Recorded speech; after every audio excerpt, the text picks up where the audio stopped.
I've seen now what would have to become to stop men like him. The night is darkest just before the dawn.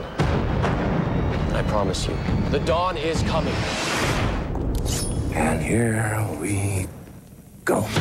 The creepiest villain this side of Hannibal Lecter does battle with a caped crusader. I'm Michael Phillips of the Chicago Tribune. And I'm Richard Roeper. The best comic book movie summer ever just got a whole lot better.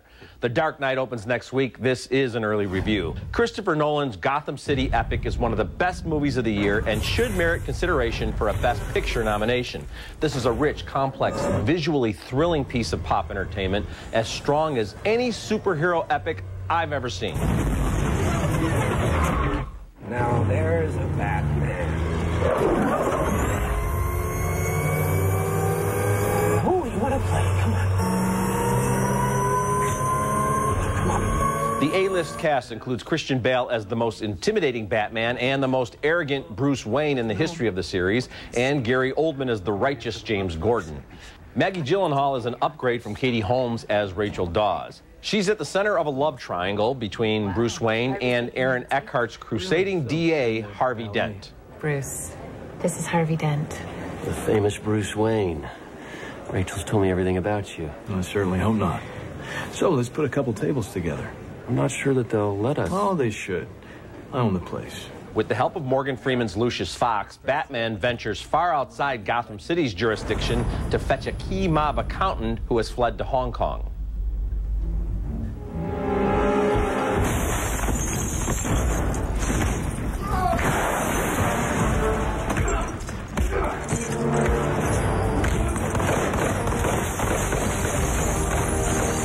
But of course, the real villain in The Dark Knight is the Joker. The late Heath Ledger plays him like the demented offspring of Alex from A Clockwork Orange. Why don't we cut you up into little pieces and feed you to your pooches? And then we'll see how loyal a hungry dog really is. It's not about money.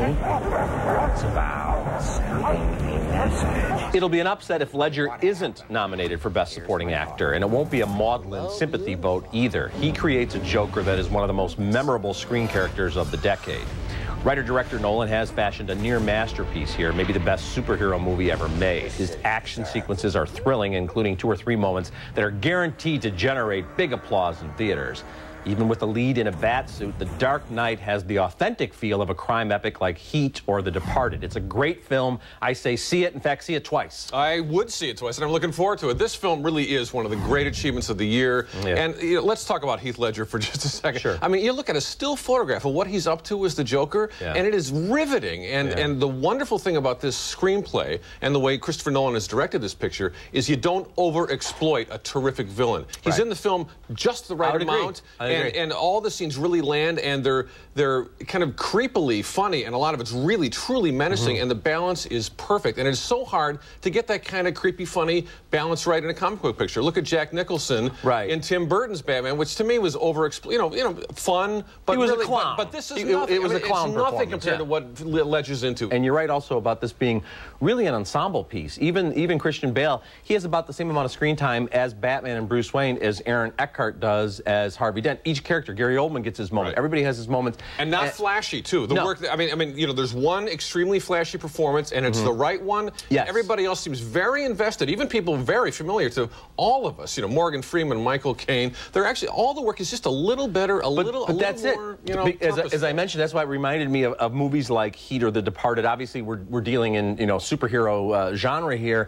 But played authentically by everybody else. This is the world they live in. Gotham City, Chicago, filling in for Gotham City, is a real place that just happens to have a crazed killer on the loose and one superhero who's not exactly the most popular guy in town all the time. And a lot of the action sequences are filmed in IMAX. You and I saw it at a screening that was in IMAX. It was amazing. I think it'll play just as well on a regular full-size theater. Yeah, we're talking 20 minutes out of 2.5 hours. It is not. It is not a brief picture, but the 20 minutes of IMAX footage, I think, is going to translate very well well to the conventional 2D stuff. One thing I love about it, too, is there's plenty of CGI in this film, but Nolan he's a real filmmaker of taste. Oh, yeah. That scene we're talking about, the major action sequence, that hinges on very simple action, staging, and stunt work, and then a little CGI maybe. And that's why that film feels like an authentic experience. Well, it's just a great time. Christopher Nolan, in addition to Memento, one of my favorite films of the decade, The Prestige, he's a storyteller. He's not just a guy dealing in special effects here. You know, you mentioned the running time of about 2.5 hours. I'm telling you, it's the fastest 2.5 hours I've spent at the movies in years. There's never a moment where I was going,